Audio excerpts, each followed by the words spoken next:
Hey, Golden Vitality family. Ever felt those moments of loneliness creep in after 60? You're not alone, but you don't have to stay there. In today's video, we'll gently uncover how natural intimacy in its many beautiful forms can help reconnect you to yourself, your loved ones, and your joy. Stay tuned. Your heart deserves this. Hello, and a very warm welcome to you from all of us here at Golden Vitality. We're so glad you're spending this time with us. We believe that life, especially in our vibrant 60s, 70s, 80s, and beyond, is a journey meant to be lived with connection, purpose, and joy. Feeling connected to others, to our communities, and even to ourselves is fundamental to our well-being. Yet, we know that feelings of loneliness can sometimes creep in during these later chapters. Today, we want to talk gently and openly about combating loneliness, exploring the powerful role that natural intimacy, in its many wonderful forms, can play in keeping our hearts full and our spirits bright.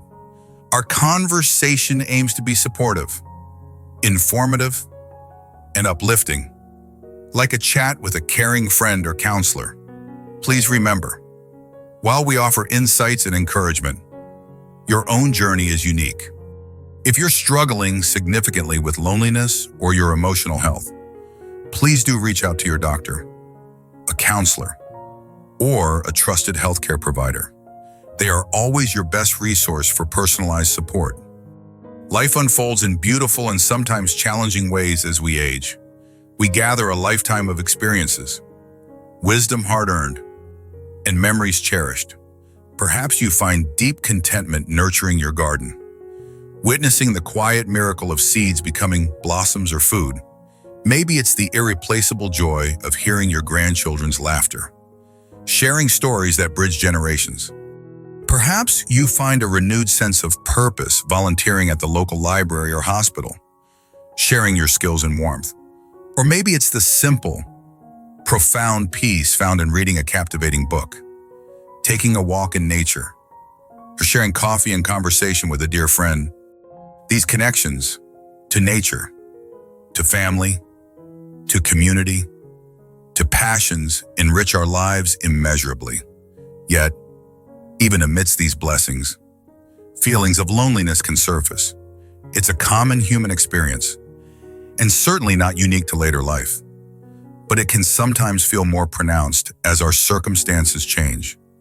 The loss of a beloved spouse or partner, dear friends moving away or passing on, children grown and busy with their own lives, retiring from a long-held career, or perhaps facing physical limitations that make getting out and about more challenging. All these transitions can sometimes leave gaps where connection used to be.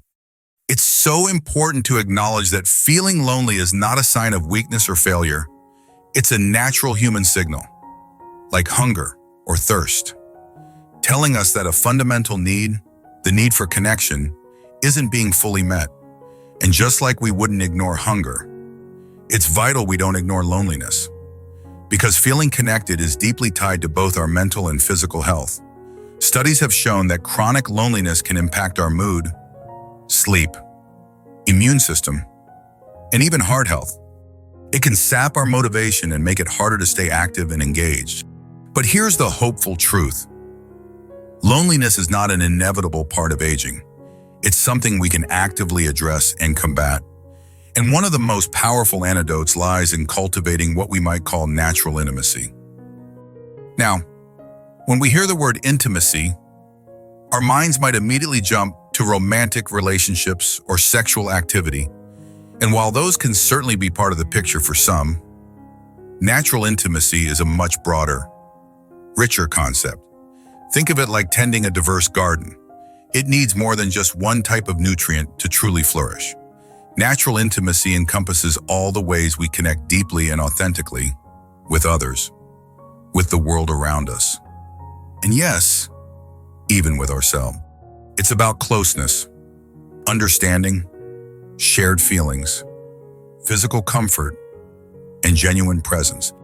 Let's explore the different facets of this natural intimacy and see how nurturing each one can help fill those spaces where loneliness might try to settle in. 1. Emotional intimacy, the heart's connection. This is the intimacy of shared feelings, deep understanding, and mutual trust. It's about having someone you can talk to honestly, without fear of judgment. Someone who truly listens and tries to understand your perspective, and for whom you do the same. It's sharing not just the updates of your day, but also your hopes, your worries, your memories, your joys. How it combats loneliness. Emotional intimacy creates a profound sense of being seen, heard, and valued for who you truly are. It reassures you that you are not alone in your experiences, that someone else cares about your inner world. This validation is a powerful buffer against feelings of isolation. Cultivating it. Nurture existing bonds. Make regular time for meaningful conversations with family members or longtime friends. Go beyond surface-level chat. Ask open-ended questions. Share something personal yourself. Schedule regular phone calls or video chats if distance is a factor. Seek new connections. Join a book club, a discussion group, a senior center program, or a faith community where conversations are encouraged. Strike up conversations with neighbors or people you meet during volunteer activities. You might be surprised by the connections waiting to be made. Practice active listening. Truly focus on what the other person is saying, both verbally and non-verbally. Show empathy. Reflect back what you hear to ensure understanding. Being a good listener is often the first step to building deeper connections. Allow vulnerability appropriately. Sharing vulnerabilities builds trust and deepens relationships. This doesn't mean oversharing with everyone, but allowing trusted individuals to see your authentic self fosters true closeness. Think of emotional intimacy like the deep roots of a sturdy tree. It grounds you and provides stability, reminding you that you are part of a network of care and understanding. 2. Physical affection and touch. The comfort of connection. Humans are wired for touch. From the moment we are born, physical contact conveys safety, comfort, and love. This need doesn't diminish with age. A simple hug, a reassuring hand on the shoulder, holding hands for bam. These gestures communicate care and connection in a way words sometimes cannot. How it combats loneliness. Physical touch releases oxytocin, that wonderful cuddle hormone we've mentioned before. Oxytocin lowers stress hormones, promotes feelings of calm and bonding, and literally makes us feel more connected and less alone. In a world that can sometimes feel isolating, a warm touch can be incredibly grounding and reassuring. Cultivating. Embrace hugs. Don't underestimate the power of a good hug. Offer them freely appropriately, of course to family and friends, and be open to receiving them. Ask for a hug if you need one. Sometimes people are happy to oblige but unsure if it's welcomed. Simple gestures. Holding hands with a grandchild, a gentle pat on the back for a friend, even a warm handshake can convey connection. Pets, the companionship of a pet, stroking a cat's fur, petting a bonds, provide his significant physical comfort and affection. Combating loneliness for many seniors living alone, the rhythmic motion of petting can be very soothing. Consider professional touch if comfortable. A gentle massage or even a regular haircut or manicure involves safe, professional touch that can feel comforting and affirming. Community interactions. Participating in activities like group exercise classes like gentle yoga or Tai Chi or dancing can involve incidental, appropriate physical contact that contributes to a sense of belonging. Physical affection is like a warm blanket on a chilly day. It provides immediate comfort, security, and a tangible reminder that you are cared for. 3. Sensual intimacy, connecting through the senses. This form of intimacy is less about direct physical contact and more about sharing and appreciating sensory experiences, heightening our awareness of the world around us and often connecting us through that shared appreciation. It's about being present to the beauty, comfort, and pleasure available through sight, sound, smell, taste, and touch in everyday life. How it combats loneliness. Engaging our senses fully helps ground us in the present moment, counteracting the tendency to dwell on isolating thoughts or worries about the past or future. Sharing these sensory experiences with others creates a subtle but powerful bond. Appreciating the same beautiful sunset, savoring a delicious meal together, listening intently to the same piece of music. It fosters connection through shared presence and appreciation. Cultivating and savor meals. Pay attention to the flavors, textures, and aromas of your food. Whether eating alone or with others, sharing a meal and talking about the food can be a wonderful bonding experience. Appreciate nature. Take time to notice the color of the flowers in your garden, the sound of bird song, the smell of rain, the feeling of sunshine on your skin. Maybe share these observations with a friend or neighbor. Go for walks together and point out things you notice. Enjoy music. Listen actively to music you love. Attend a concert or listen with a friend. Sharing your reactions. Music has a powerful ability to evoke emotion and connection. Comforting textures. Surround yourself with textures that feel good. A soft blanket, a comfortable sweater, the smooth wood of a favorite chair. Engage in creative arts activities like painting, pottery, knitting, or even arranging flowers. Engage your senses and can be done in groups. Fostering connection through shared creative expression. Sensual intimacy is like adding color and texture to the fabric of life. It makes daily experiences richer and provides avenues for connection that don't rely solely on deep conversation or direct physical touch. Self-intimacy and self-connection, befriending yourself. This might be one of the most crucial forms of intimacy, especially when facing moments of loneliness. It's about developing a kind, compassionate, and understanding relationship with yourself. It involves knowing your own needs, honoring your feelings, practicing self-care, and finding comfort and contentment within your own company. How it combats loneliness. When you have a strong, positive relationship with yourself, you are less dependent on external validation to feel worthy or whole. You become your own source of comfort and companionship. This inner resourcefulness makes periods of solitude feel less like loneliness and more like peaceful quietude. It builds resilience against the pangs of isolation. Cultivating it. Self-compassion. Treat yourself with the same kindness and understanding you would offer a dear friend who is struggling. Acknowledge your feelings without judgment. Remind yourself that it's okay to not be okay sometimes. Mindfulness and presence practice simply being aware of your thoughts, feelings, and bodily sensations without getting carried away by them. This helps you understand yourself better and feel more grounded. Gentle breathing exercises can be very helpful. Engage in self-care. Prioritize activities that nourish your body and soul. Getting enough rest. Eating well. Moving your body gently. Spending time on hobbies you love purely for the enjoyment they bring. Journaling, writing down your thoughts and feelings, can be a powerful way to process emotions, gain clarity, and feel heard, even if only by yourself. Connecting with your body. Pay attention to your body's needs for comfort and relaxation. This might involve gentle stretching, taking warm baths, or simply finding comfortable ways to rest.